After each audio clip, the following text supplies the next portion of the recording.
Well, I think that the segmenting of, like, number one, I guess loneliness and social isolation is an issue, a big issue for all ages and all sectors of the population. I think that one of the things that we begin to do when we start segmenting our population, we begin to distance them. And so I think that really my own feeling is we want to try and be there for everybody. So if you're lonely, if you're feeling hurt because you don't have the connections that you need, then that's the kind of situation we want to help deal with. So the work that I tend to be doing now is more organizational in the collaboration, trying to get more of getting a collaboration working. We're working, I'm presently right now on with a group called the Oceanside Seniors Action Group, as well as CUES. So I'm CUES representative on this group. And we're looking at a couple of things, but how do you age successfully in place? I'm speaking now of this particular group, the Oceanside Action Group.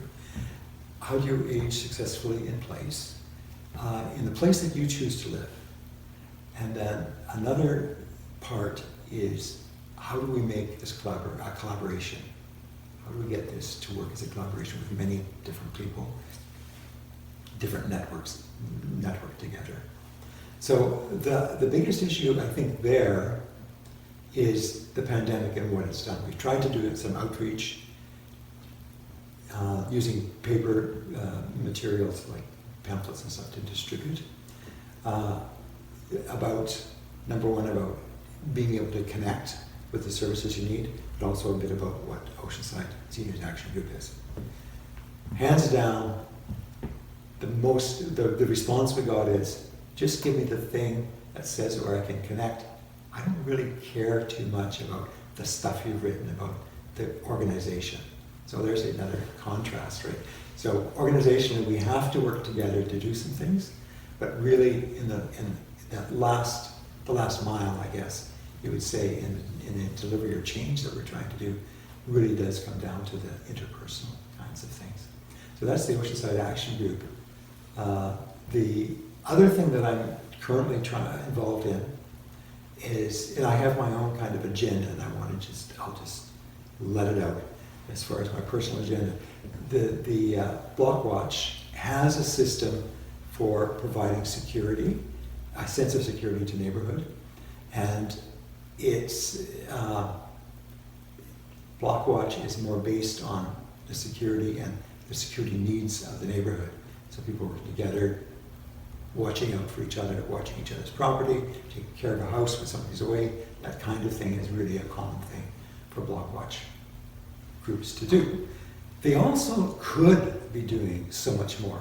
And I'm not sure how this would happen, but this is my agenda. I would love to see Block Watch as a Block Watch 2, right, 2.0, or something in addition to Block Watch. So I don't know what it would be called, but something that works in parallel, so that we have an organizational neighborhood system, so that people can reliably connect with the neighbors, whether it's because you need help cutting your grass, whether it's because you need a trip to the doctor, or you need to get into town and you can't drive,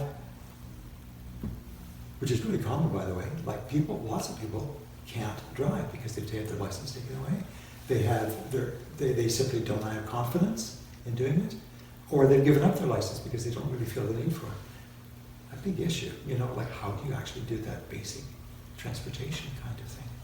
So neighbors often are really quite willing to do that, at least on neighbors. You can't overdo the ask of your neighbors as well. So the idea is that you need to have things that people are comfortable helping others with, as well as you really do need to be pretty honest with your neighbors about the things you need help with. And sometimes that moment only arrives when we're desperate. And really, we don't have to be like that.